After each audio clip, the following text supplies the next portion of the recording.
Okay.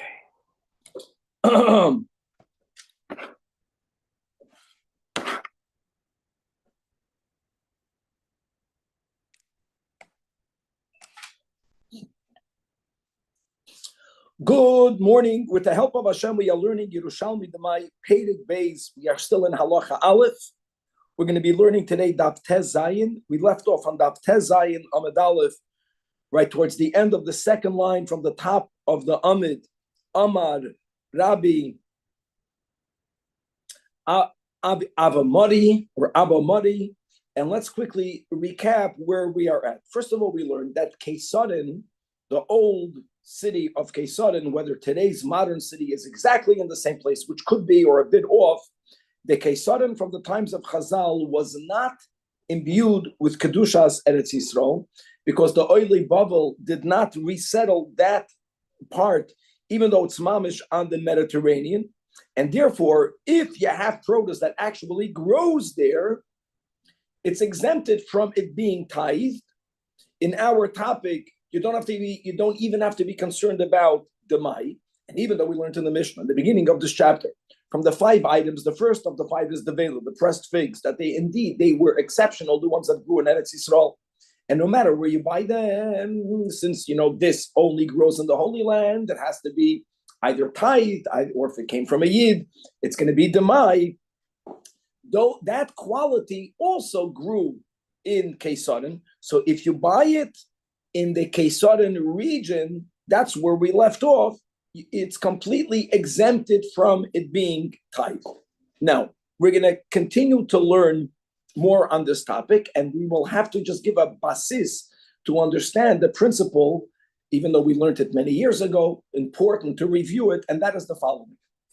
Grains and vegetables that grow on the 7th year, that grow on the Shemitah year, if they grew on their own, they are called sfichim, right? No one violated anything. They were not planted on the 7th year. They grew on their own.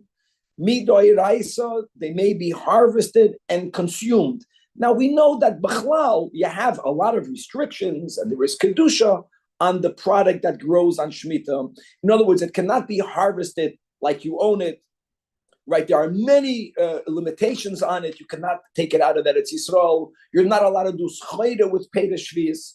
But the item itself could be consumed to you, to your neighbor, to all.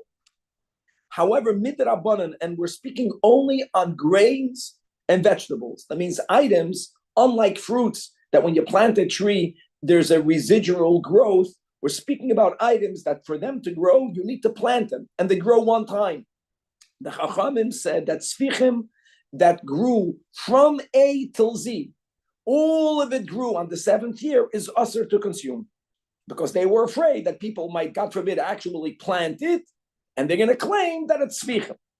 Okay, but again, that isur of sfichim is only on produce that grows from Eretz Yisrael. We're going to learn today, specifically to quote him by name, the Shita of Rabbi Meir, and I know we have been repeating it over the last few days, that the ein kinyan legoy be'eretz Yisrael lepoitre min ha'maisres, and now let's add min hashvius, that if a goy owns the land, even though it's legally his while during the duration of his ownership, it does not exempt the product that grew there, not from maisres. His ownership doesn't remove the rules and the kedusha of Shemitah, and we will see how that will play into today's sugya.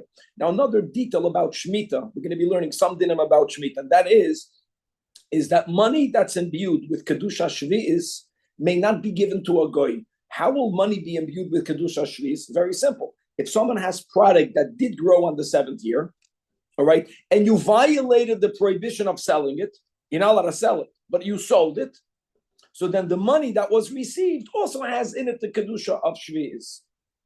And we will see again how that's going to be negated. I'm just giving the background rules, which are relatively new. We have to review them to better appreciate today's stuff. Now we're beginning with Kesarin. It's going to be very interesting, this stuff. We're going to go on to another location, another locality in the region of Eretz Yisrael, Beit Sha'an. I know people know where that is. Again, whether the current modern Beit Sha'an is exactly in the same place, could be, or whether it's in the area, Beit Sha'an of the Gemara was also never sanctified with Kedushas Eretz Yisrael. Now we're going to learn a certain leniency that we already had in the previous Masechta from Rabbi, from Rabbeinu HaKadosh, and that is that it used to be that right after the Shemitah year, people would hesitate to buy vegetables because they would be afraid that it's tzvichim. Rabbeinu HaKadosh ruled for two reasons that we have no such concern, especially when it comes to the area of Beit Sha'an. Rebbe held that Beit Sha'an, he was the one that said, does not have Kedushas Eretz Yisrael, very similar to Keisarim, because it was not settled by Oila Bavel. And number two, Rebbe Bechlal held, we learned in Masechta Peah, let's not forget that Rebbe witnessed how vegetables that were planted right after Rosh Hashanah on the 8th year, Tom Gedalia, how they grew very quickly. So number one, when you have a product in the marketplace in the beginning, mamash in the beginning of the 8th year, doesn't mean that it grew in the 7th year. Could be it grew quickly. And also because people began to import products, michutz la'aretz, la'eretz Yisrael, these were two reasons for the leniency of Rebbe. If we'll have time today, if not in the next stop, we're going to start learning about a story of how Rabbi Yeshua ben Levi did not accept the psak of Rebbe regarding the status of Beit Sha'an, that Rabbi Yeshua ben Levi did consider it imbued with Kedushas Eretz Yisrael, and how Eliyahu Hanavi got involved in this question, and a lot more. But without any further ado, Chavra, let's begin. Daf Tez Zayin Amud Aleph, again at the end of the second line. The Gemara actually in the top line added to the boundaries of Keisarim. We already spoke it out at the end of last year, and Chavra, it's going to be a fascinating daf today. Omar Rebbe, let's pronounce it Avi Mari or Ab Mari.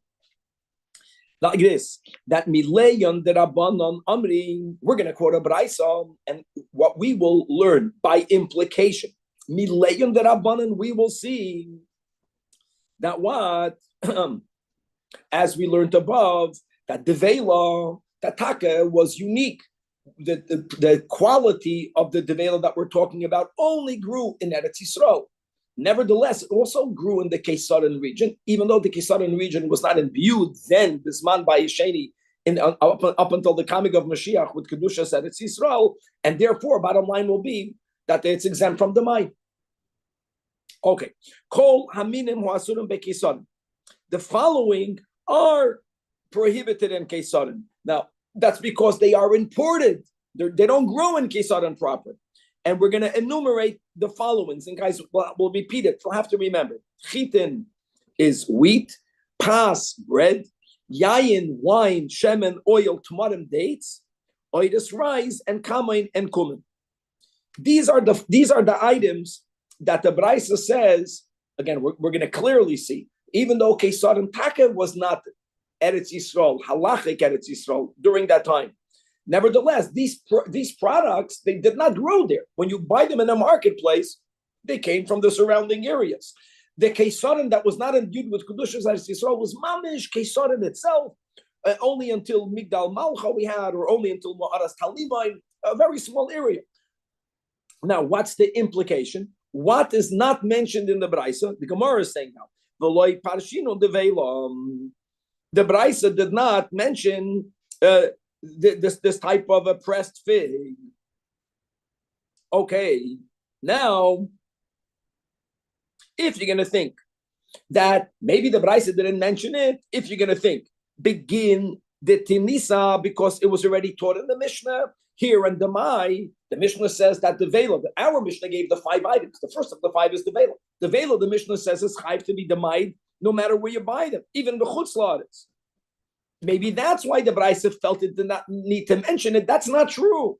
Fakir, because the Gemara says, the Braisa does mention oiris. The Braisa mentions kamain, which were mentioned in the Mishnah, and nevertheless, the Braisa doesn't enumerate them. Why is that? Because you're right that these items that grew in Eretz Yisrael were special. They were beautiful. We knew they grew there. Nevertheless, since Keisarim was not resettled by Oila Bavel, therefore it was not imbued with Kedushas Eretz Yisrael. Kedusha Rishayna of Oila Mitzrayim, Kitchel Ashata, V'loi Kitchel Asad Lavai. But the bracha that Hashem put in Eretz Yisrael and its expression, even physically in the product, still continued in Kesarim, and that's why those items that actually grew there are exempt. So oires that you bought in Kesarim did not grow there; it grew right around there. It came from Eretz Yisrael. That's why the Brais is saying, Kol aminim ha'asurim bekesarim, chitim, pas, yayin, shemen, tamarim, oiris, and kamoim, and not the velam. Is that right? That the velam, have, shari alei, it's completely exempted. Beautiful. Okay. Says the Gemara, now that we quoted the Brais, let's continue to learn the same Brais. And we're going to move on, not from the dinim of the Mai, Chayv the Mai, Pater the Mai. We're now going to learn to the dinim of Shemitah. Harei Elu. Elu means all of the ones that we mentioned. Pas, Yayin, Shemen, Tamarim, Oiris, and Kamon. Harei Elu Bashvius Heter. They are permitted to have them on the Shemitah year, and you don't have to tithe them. But B'shar Shnei Shavua, on Shemitah, you don't have to tithe them. But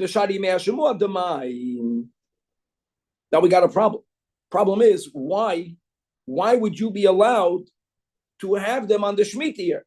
Now Gemara is asking, Harei elu b'shviis heter. Why? You b'shviis shviis. And like we spoke out, that sfichem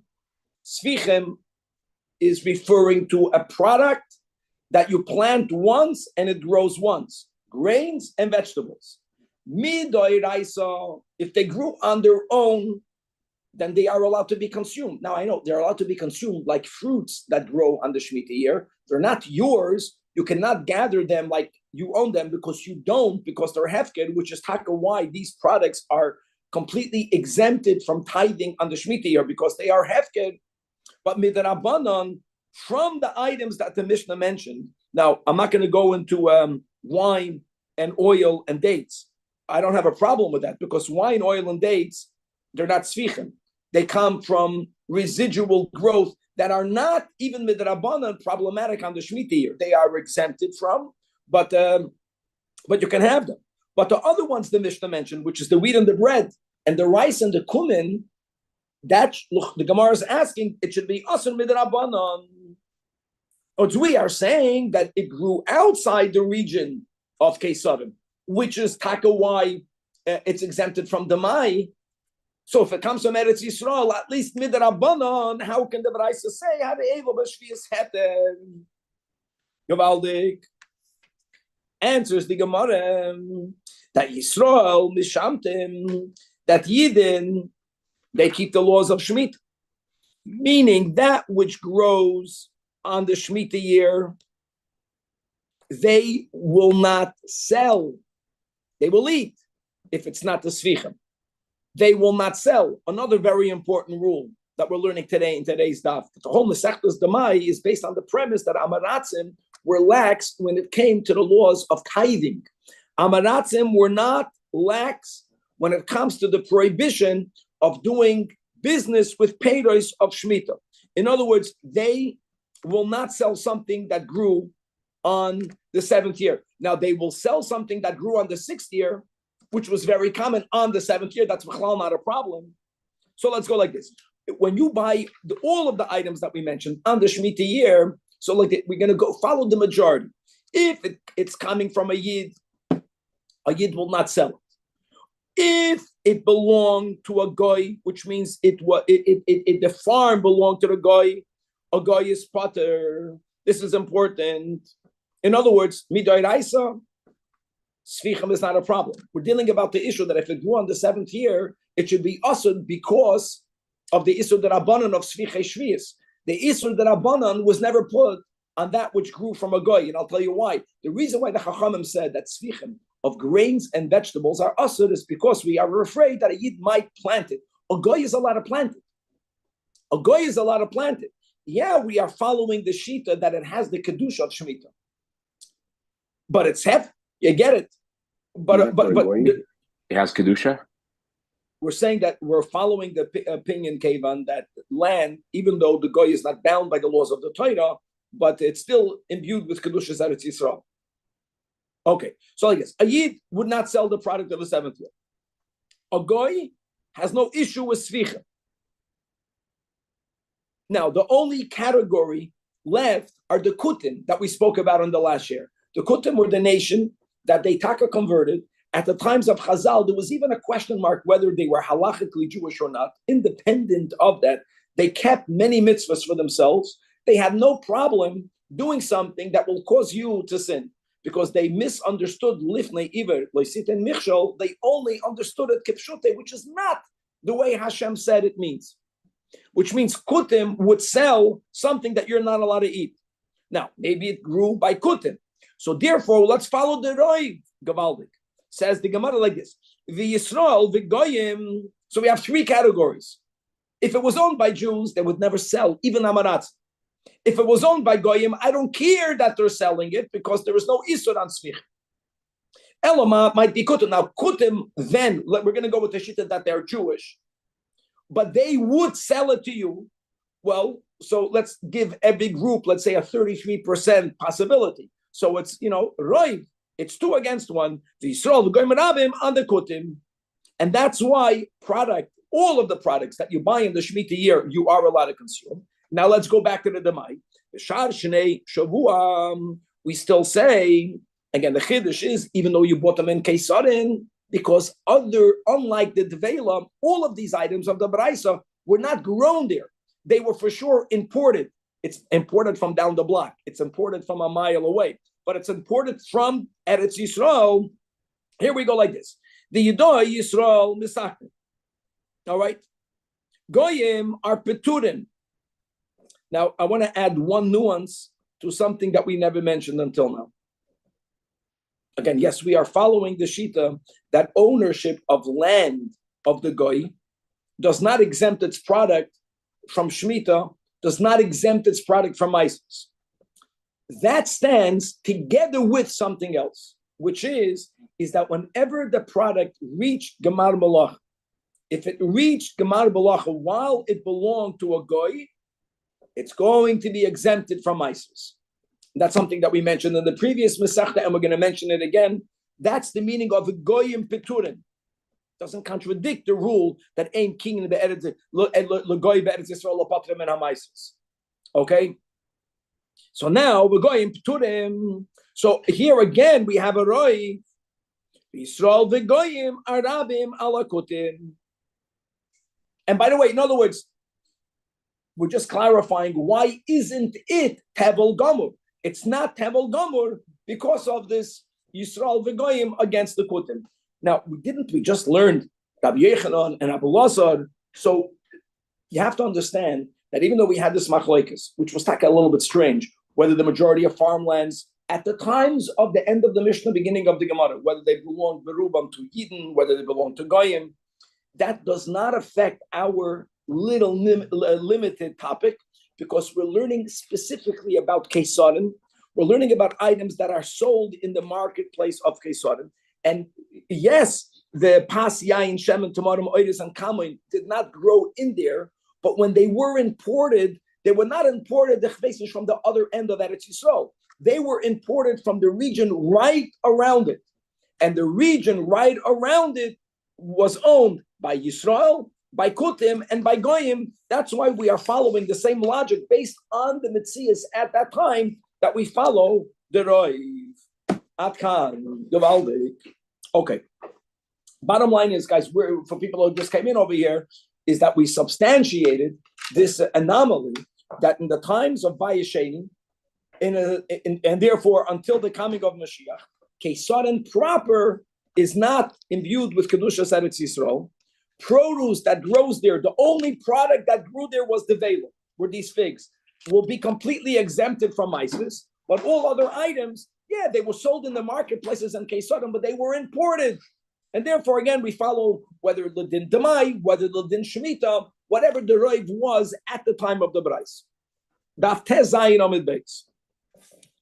Now, let's go to the Adhechan, right? Even though we had the Migdal Sur, we had the we had the Migdal Malcha, we had the Ma'arat Talimon, we're going to have other boundaries of Keisarin. Ad Hechon. So one opinion says it goes until the Punte Kada Amuda. There was an inn called the Inn of the Pillar. Now, I Googled it, and in my Google, I couldn't find it. But in the times of Chazal, the inn was still standing. Pundika, the Tifsa, it's called the Inn of the Gazelle. And until where? Ad Kfar Sava. Wow. Guys, I don't know if you know Israel. And then he says, the Gemara concludes that Tzoyrin Vadai Kekeisarin. Tzoyr is like Keisarin. It's a Roman-built city. It was not lachatchila imbued with Kedushas Eretz Yisrael. And therefore, same thing. If the Vela grew there, it's exempted. And if it was sold there, then the velas, you presume, grew there, and the other items that we mentioned grew right outside of it, and therefore it's chayiv. I just also want to mention the word tzoyr. I know that there was a city tzoyr in Lebanon. That's not what we're talking about. Actually, there's a place called Migdal Tzoyr, which Dafka refers to Keisarin. I remember one thing. There was someone in our community that got married in Keisarin, right? Yoni, Shan Rudis. And I remember he got married on the waterfront, and they were hacking about the Romans. That I remember. They were showing that the Romans built that. Bidiyuk. And that's called the Keisari base Avos means built by Rome. Just to know what Chazal mean when they say that. Okay. It says the Gemara. Different girsois as to what this word is. Either we have the words kul choisim. If you look inside the Shinu Nuschois, he has the words bul choisim. If you look inside the Rasharilio, it has bul boisin. Bul boisin.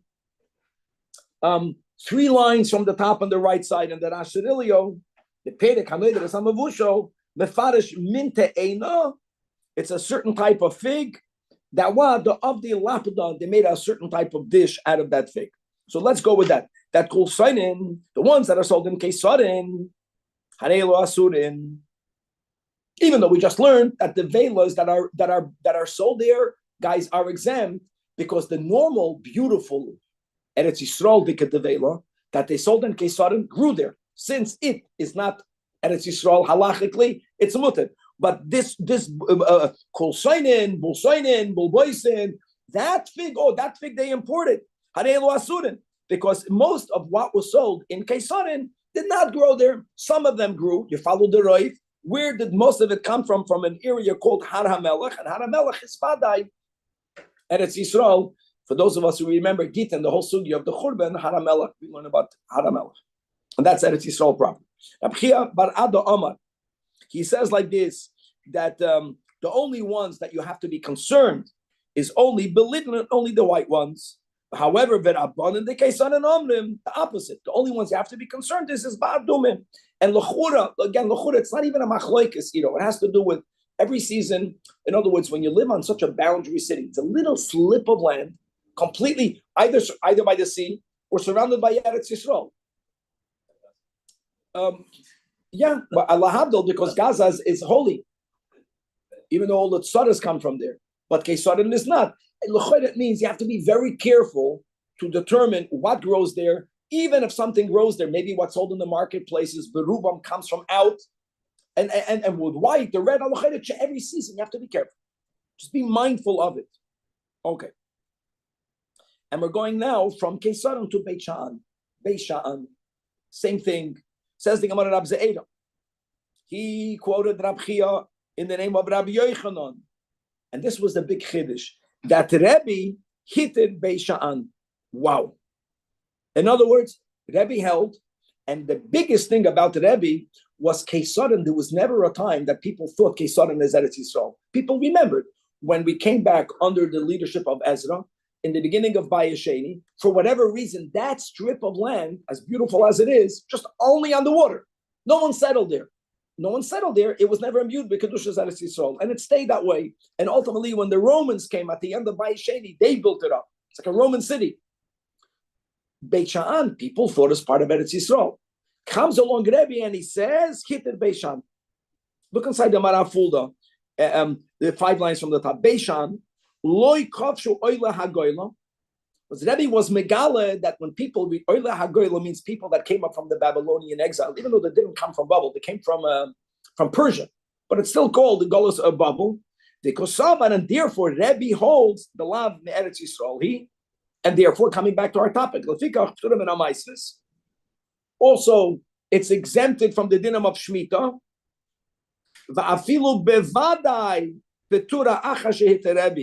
Is even though you know that no one tithed it, or you know this, I know this item grew on the 7th year.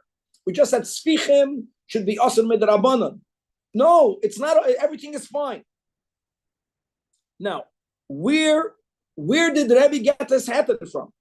Mipi Yeshua ben Zedus. Who was Yeshua ben Zedus? Ben Chanef. He was the son of the father-in-law of Rabbi Meir. Sha'amar. There was a testimony that Ani Ra'isi es Rabbi Meir loikeyach yarak minagina bashvius, that he bought a vegetable in a garden in that region on the Shemitah year.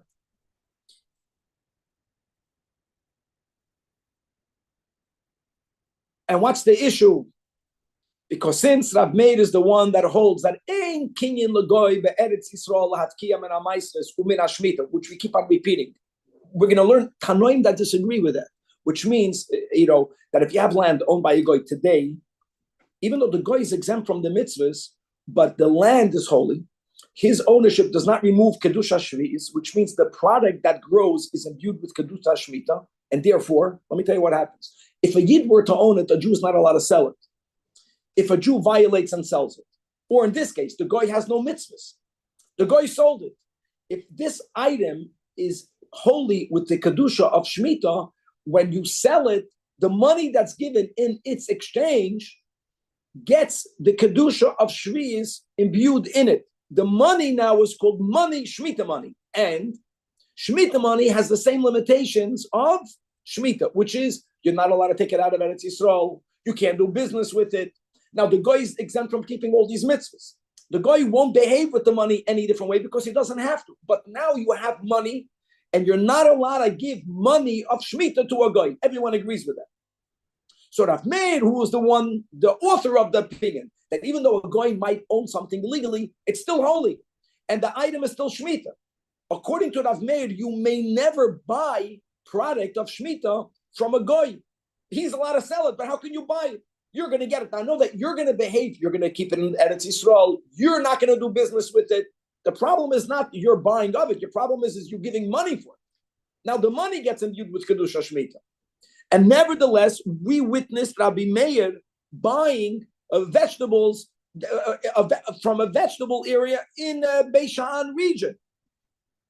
So based on that, the must be. By the way, the word kula doesn't only mean Beit Sha'an, but it was the area of Beit Sha'an. Okay. Now you see from this testimony how careful you have to be. When you do something, how people can learn from what you're doing, which is a bar nash means a person who's a scholar. It's like in Pirkei Avos we have the words chachamim hizoharu bidvarecha. You be careful with what you say. Shema mitoicham yilmadu l'shakri. Remember that? Because you have to have an extra care that people are looking at you, and everything that you do, we look at a tzaddik and we build buildings on it, which we are allowed to do. But the tzaddik has to be cautious. That what? Ani oimer, I might have said, oisa chagiga, hoisa miyuchedes loy, that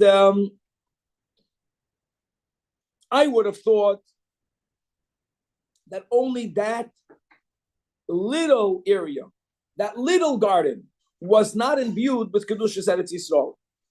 I would have thought so.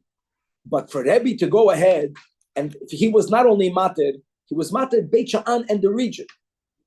Now, if indeed there was a little area that was not sanctified by Ur L'Bavel, but the rest of Beit Sha'an was, Rabbi Meir wouldn't have bought that vegetable, because Rabbi Meir would have understood how people can go ahead and do exactly what Rebbe did.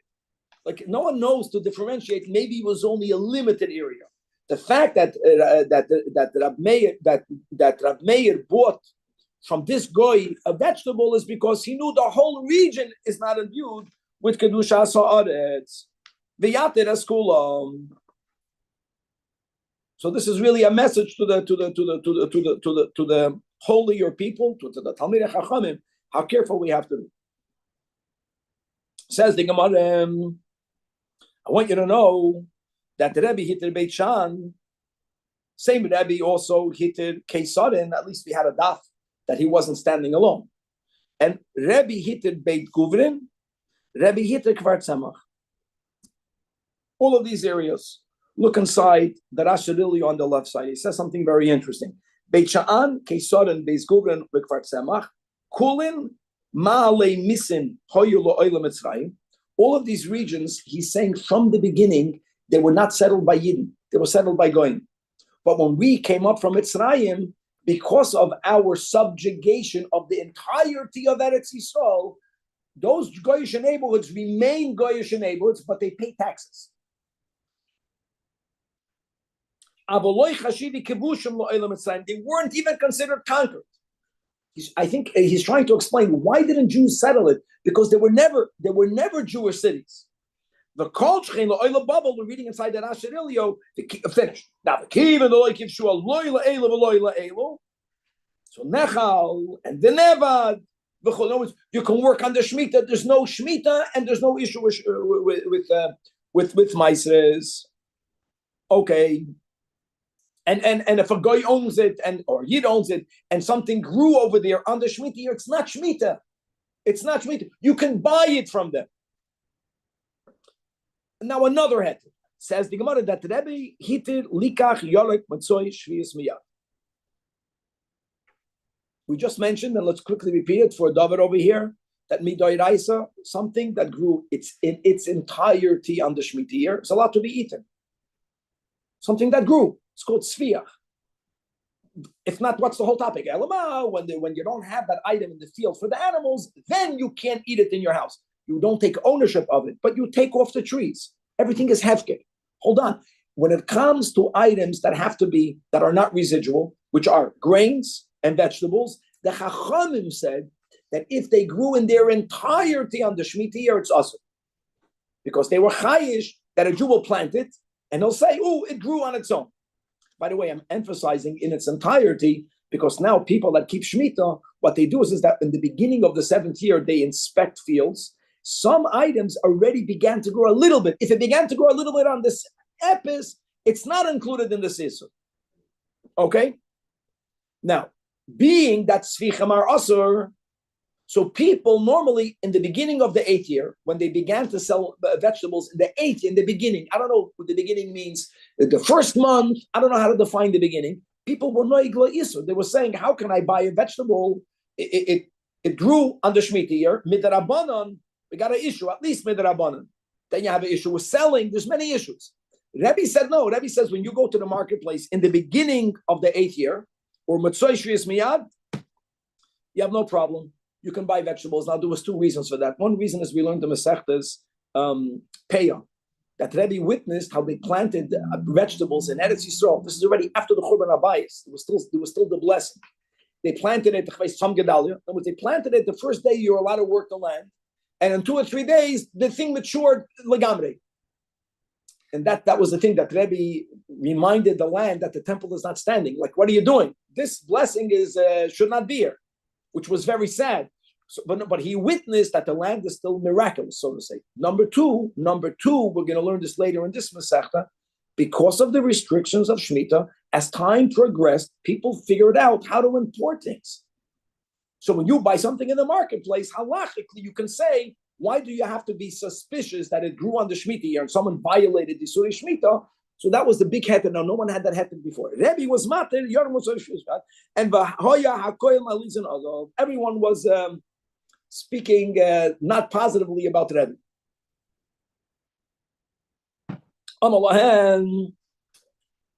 Rebbe told to them, what are you, what's your problem? The problem they had with Rebbe was not Rebbe, Rabbeinu HaKadosh, was that they felt that if something was fixed already a certain way, we, from a people, are hesitant to change it. And Rebbe brought a proof from the scripture, from our history, but things from the Chumash, that things can change. For example, it says in Parshas Chukas, Ksiv, the Kitas Nechash HaNechoshes. This is actually a pasuk that Chizkiyahu HaMelech, he went ahead and he crumbled the Nechash HaNechoshes. The Nechash HaNechoshes was made by Moshe Rabbeinu al Pi Hashem, and as the Mishnah Taka says, you think the Nechash HaNechoshes healed. The Mishnah says, but he picked it up on high, looking up to the heavens, meaning understanding that not the snake kills and not the Nechash HaNechoshes heals. There was a miracle that was channeled through the Nechash HaNechoshes. That's what happened. Over the years, people began to attribute some sort of divinity, some sort of miraculous power to the Nechash HaNechoshes. Came the time Chizkiyahu Melech went and he crumbled the Nechoshes snake that Moshe Rabbeinu made. Now you should know that Yedei Moshe Nitzchim, the Gemara says that. So for example, the Mishkan that was built, none of it went through the atrophy, if that's the word, none of it decomposed. It's somewhere. It's Nignas. It's going to be incorporated in the Bayis Shlishi. This was Maisi Yedei Moshe, but Chizkiyahu destroyed it. Rabbi was trying to show why, because you can change if there's a reason. Hold on. If there was a reason to destroy it, which there was, but no one, they were having the wrong understanding of this copper serpent before Chizkiyahu. So why did we wait? That's just an example. Like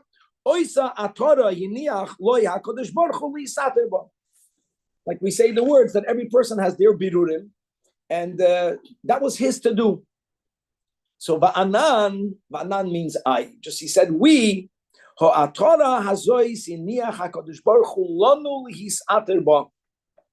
it's even though, yes, as a rule, people should respect the customs of the previous generations. Before Rebbe, no one would buy produce in the marketplace in Eretz Yisrael. Miyad Matzei Shvis. They waited up until a certain point. Rebbe knew that the rationale behind it was flawed, halachically flawed.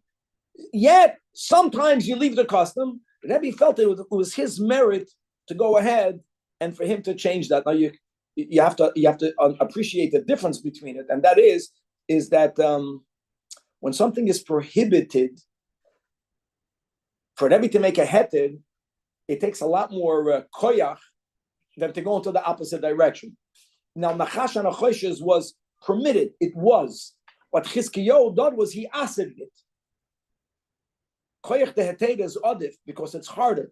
Nevertheless, he was emphasizing that this is a fact, like almost Beit Sha'an, like that's what the Rashi says. Beit Sha'an was never settled by Yidden. Like certain things that Ahmad Rebbe Vehita, no one knew. People knew, they forgot. Rebbe went ahead and he straightened things out because he had the capacity to know. We have a tradition that I heard that Arizal went around Eretz Yisrael, and like you have in Bava Basra from Rabbi, that he used to actually go in the graves, in the caves, to mark where is not for Kehanim to go. Arizal Baruch HaKodesh did that, and he demarked. So that means that there were certain locations that until the times of the Arizal, a Kohen wouldn't walk there because they didn't know, and he knew. Same thing. What previous generations know, Chumrah doesn't work that way. When a tzaddik knows, Rebbe knew, and he had the koyach to be mat in a minute. Okay, now we have time. Let's learn the story. But you see that the Olam did not accept his ruling. That means people were pushing back on Rebbe. Now Rabbi Shua ben Levi was taken from the earlier Amoraim. You have in Ksubas Daf Samach Zayin the whole story that Rabbi Shua ben Levi went into Gan Eden. Rabbi Shua ben Levi went into Gan Eden. He took the sword of the Malach HaMavos with him. We have in Sanhedrin, Tzadek Ches, I forgot exactly where, in the Sugi of Mashiach, I think over there, that when he was standing on Ma'orta, the Rabbi Shimon Bar Yochai, he encountered Eliyahu Navi. The Gemara speaks about that. For some reason over here, Eliyahu Navi did not come to him, but he came to one of his Talmud. So the Gemara says like this: Rabbi Shua ben Levi having mefaked leTalia. Talia, look inside the Mahara folder. Talia is Lina Arim. I know Talia is also a girl's name. Talia means when people are young, Zamen, Shepsalach. I think that's what it means. But it's an endearing expression that's given to younger people. Rabbi Shua ben Levi would instruct the young chevra by telling them that that again, not like Rabbeinu Hakadosh that held that the whole area of Beit Sha'an was never imbued with the Holy Land Kedusha, and therefore there are no restrictions of Shemitah. Rabbi Shua ben Levi had a different opinion. There was only one garden from a person called Sisra that he bought from. Now,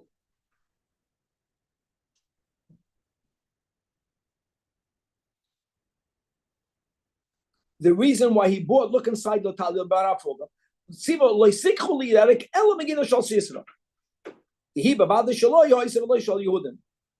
No, there was another issue over here. The other issue is that who owns the land? We were afraid, especially during the Roman era, that they stole our lands, and halachically karka ein exelos.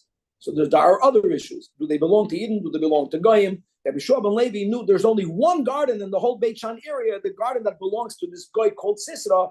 Either it belonged to the original Sisra from Yael, or to this Sisra that it belonged to Goyim. In other words, it's certainly non-Jewish. Only buy from there. Daf Yud Zayin. What happened is that Kam Imei means within an Aron, not with Rabbi Shua ben Levi. Zachor Latoif. That one time, who's Zachor Latoif? Guys, a rule. Eliyahu Navi. Where do you know? Where does it say Zachor Latoif, not in Eliyahu Navi? I mean, Gil assessed it. Gam Charvoino Zachor. It says the Medrash Charvoino was Eliyahu Navi. That was said by Eliyahu, and that's why we call him Charvoino anyway. So Kamim is Zachor Latoif. Eliyahu Navi appears not to Rabbi Shua, but to the lad. Amalei Zil Emelet Abba Cherzachaim. Go tell Rabbi Shua ben Levi that Leis Hadog Ginsa the Sisra. No, you're wrong. This garden, he thinks he's the big chacham. He's rejecting Rebbe's psak. Okay, so if the land belongs to Yidden, I want you to know that this garden didn't belong to Sisra. Yeah, it was stolen. The Sisra, the Yudahavas. And this guy, Sisra, whom you trust, he killed the Jew. Unesiva Asminei. So it is Jewish-owned land. Now, even if it's Jewish-owned land, according to Rebbe's heter, the whole region is not Eretz Yisrael. It's not a problem. You can still, we're not talking, Shemitah is not a problem. But you, Rabbi Shua ben Levi, you want to be machman on yourself. You don't accept Rebbe. What you're doing is not, you have the wrong information. B'chalal Eliyahu Navi is not giving a halachic ruling. He's giving a informational ruling because he knows what people don't know. To give a psak halacha, but to find out the mitzias from Eliyahu Navi is mamish not a problem. You think he was Sisra was the only honest guy. Sisra himself killed a Jew and he stole his land. Even though I know that you want to be machmer, you're not accepting the psak of Rebbe, but either the girsa is ishtave, make yourself equal of the other girsais, or what's the maraful? What's his nusach? The boys machmer nachnav, look inside the Rashirilio. Ishtari lechavra. He's saying really you should don't be machmer. In other words, you should accept the psak din of Rebbe. Look inside the top Rashirilio. I know that you are being machmer. You're not accepting Rebbe. Eliyahu Navi is suggesting to him. He's telling him, but no. We already passed. In other words, there's no Shemitah issue. You're outsmarting the system. You made a mistake. That's for sure. Belong to a Yid. He didn't want to tell him, you have to accept Rebbe's ruling. Because I heard a very good word. I don't know if it's from the Chassam Sofer. Like sometimes we do find in Chazal that Eliyahu Hanavi came in and gave up Psak-Din, and it was accepted. And in this Gemara, clearly we see he's not meddling in halacha. He's giving his opinion. Other people were mated, relying on Rebbe. So I'll tell you like this. He says, Gavaldik, says, sometimes Eliyahu Navi comes as a neshama, like by a debris, like by a Seder of Pesach. There, we can't accept his psak halacha because Torah la b'shamayim. If you can see him and hear him, and he can tell you information that you don't know, like the guy killed a Jew, that you always listen. That's not a psak bin. That's just finding out the mitzias. But there are times that Eliyahu Navi comes embodied. When he comes embodied, then it's not. Then it's la bashamayim. Then you actually listen to his psak halach. Now again, the only thing that's curious is why didn't Eliyahu Navi want to come to where the Shov Levi? He went to the Na'ad. He went to come ime and tell your Rebbe. Maybe because he was criticized. I don't know. Okay, to be continued. He's being very